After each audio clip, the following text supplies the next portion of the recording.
എല്ലാവർക്കും നമസ്കാരം. ഞാൻ നൂനു. യൂണിവേഴ്സിറ്റി ഓഫ് ലണ്ടനിൽ PhD കഴിഞ്ഞ് ഞാനിപ്പോൾ UK തന്നെ ഒരു ഇൻഡസ്ട്രിയിൽ R&D സയൻറ്റിസ്റ്റ് ആയിട്ട് വർക്ക് ചെയ്തുകൊണ്ടിരിക്കുകയാണ്. അപ്പോൾ എൻ്റെ എക്സ്പീരിയൻസുകൾ PhD സെക്യൂർ ചെയ്തുകൊണ്ട് സ്കോളർഷിപ്പ് ഫണ്ടിങ് ഒക്കെ കണ്ടുപിടിച്ചതുപോലെ ജോലി കണ്ടുപിടിക്കുന്നത് വരെയുള്ള ജേണി എങ്ങനെയാണ് മറ്റുള്ളവർക്ക് ഉപകാരപ്രദമാക്കുന്ന രീതിയിൽ എനിക്ക് ഷെയർ ചെയ്യാൻ പറ്റുക എന്ന് നോക്കുന്നതിനുള്ള ഒരു വീഡിയോ സീരീസാണിത്. അപ്പോൾ നിങ്ങൾ ഒരു PhD നോക്കുന്നവരാണ്, സ്കോളർഷിപ്പ് നോക്കുന്നവരൊക്കെ ആണെന്നുണ്ടെങ്കിൽ എന്തായാലും ഈ ചാനൽ സബ്സ്ക്രൈബ് ചെയ്യുക. അതുപോലെ തന്നെ നിങ്ങളുടെ ഫ്രണ്ട്സ് ആരെങ്കിലുമൊക്കെ നോക്കുന്നുണ്ടെങ്കിൽ അവർക്കൊക്കെ എത്തിച്ചു കൊടുക്കുക, വീഡിയോ ലൈക്ക് ചെയ്യുക,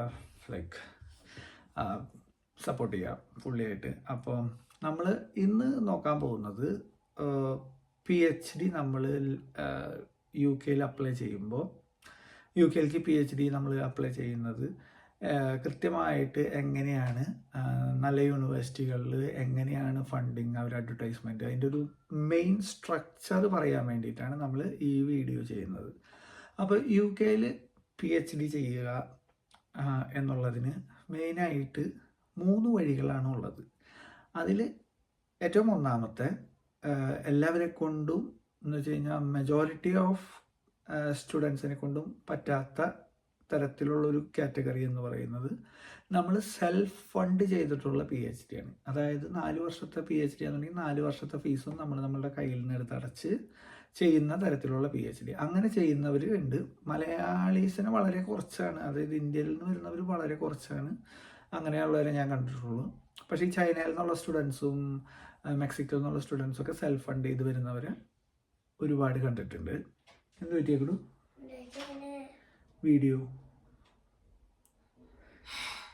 കേൾക്കാറായ എന്നാ ഒന്ന് കിടന്നോ. അപ്പോൾ നമ്മൾ ചെയ്യേണ്ടത് എന്താ പറഞ്ഞേ, സോറി,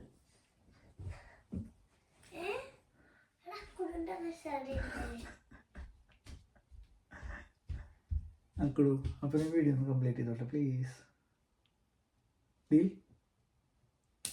താങ്ക് യു. അപ്പോൾ നമ്മൾ പറഞ്ഞത് പ്രധാനമായിട്ട് 3 തരത്തിലുള്ള PhD ആണ് നമുക്ക് ചെയ്യാൻ പറ്റുക. ഒന്ന് ഫണ്ടിങ് നമ്മൾ സ്വയം ചെയ്തിട്ടുള്ളത്, പിന്നെ ഫണ്ടഡ് ആയിട്ടുള്ള PhD പൊസിഷനുകൾ നമ്മൾ കണ്ടെത്തുക എന്നുള്ളതാണ് പിന്നത്തെ ഒരു മെത്തേഡ്. അപ്പോൾ അത് കണ്ടുപിടിക്കുക എന്നുള്ളതാണ് നമ്മൾ ഇന്ന് കാണിച്ചു തരാൻ പോകുന്നത്.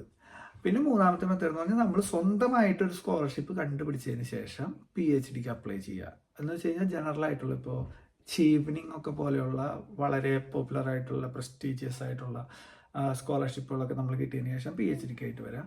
അത് നല്ല അടിപൊളി പരിപാടിയാണ്. പക്ഷേ എന്താ പറയുക, കിട്ടുന്നവരുടെ എണ്ണമൊക്കെ കമ്പാരിറ്റീവ്ലി വളരെ, ഇപ്പോൾ ഇന്ത്യയിൽ നിന്നൊക്കെ എല്ലാ വർഷവും ഒരു കൃത്യം നമ്പർ ഓഫ് സ്റ്റുഡൻസ് മാത്രമാണ് അതിന് വേണ്ടി വരുന്നത്. ഫണ്ടിങ് കണ്ടുപിടിക്കുക എന്നുള്ളതാണ് നമ്മളുടെ അടുത്ത പരിപാടി. ഫണ്ടിങ് കണ്ടുപിടിക്കാൻ വേണ്ടിയിട്ട് നമ്മളിത് പ്രധാനമായിട്ടും ഞാൻ യൂസ് ചെയ്തിട്ടുള്ളൊരു വെബ്സൈറ്റ് എന്ന് പറയുന്നത് 321 ഈ ഒരു വെബ്സൈറ്റാണ് ഞാൻ കാണിച്ചുതരാം. jobs.ac.uk എന്ന് പറയുന്നൊരു വെബ്സൈറ്റ് ഉണ്ട്. ഇതാണ് UK ഒരു എല്ലാ PhD പോസ്റ്റുകളും അഡ്വർടൈസ് ചെയ്യുന്ന നല്ലൊരു വെബ്സൈറ്റ്. ഇതിലിപ്പോൾ നമ്മൾ ജസ്റ്റ് സ്റ്റുഡൻഷിപ്പ് എന്ന് സെർച്ച് ചെയ്ത് നോക്കാം. അപ്പോൾ ഇതിൽ ഒരുവിധപ്പെട്ട UK എല്ലാ സ്റ്റുഡൻഷിപ്പുകളും ഈ വെബ്സൈറ്റിൽ അഡ്വർടൈസ് ചെയ്യാറുണ്ട്.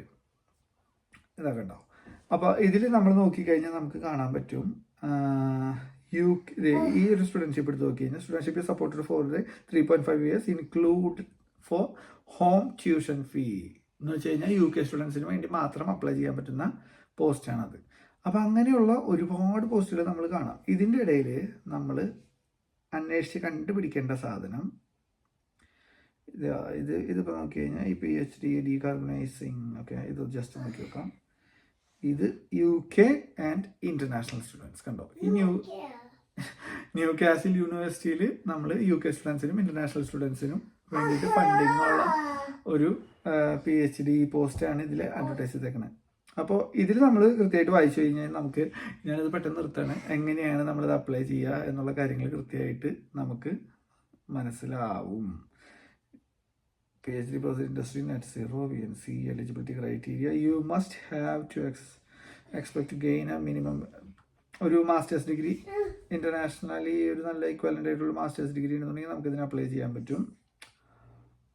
നല്ല പോസ്റ്റാണിത്. അപ്പോൾ ഇതുപോലെ ഇൻ്റർനാഷണൽ ഫണ്ടിങ് ഉള്ള പോസ്റ്റുകളാണ് നമ്മൾ മെയിനായിട്ട് കണ്ടുപിടിക്കേണ്ടത്. ബാക്കിയുള്ളത് അടുത്ത വീഡിയോയിൽ പറയാം. ഇതിപ്പോൾ എന്തായാലും ഇത്രേ ചെയ്തു. ഇനിയിപ്പോൾ ബാക്കി നടക്കുമെന്ന് എനിക്ക് തോന്നുന്നില്ല. Anyway by.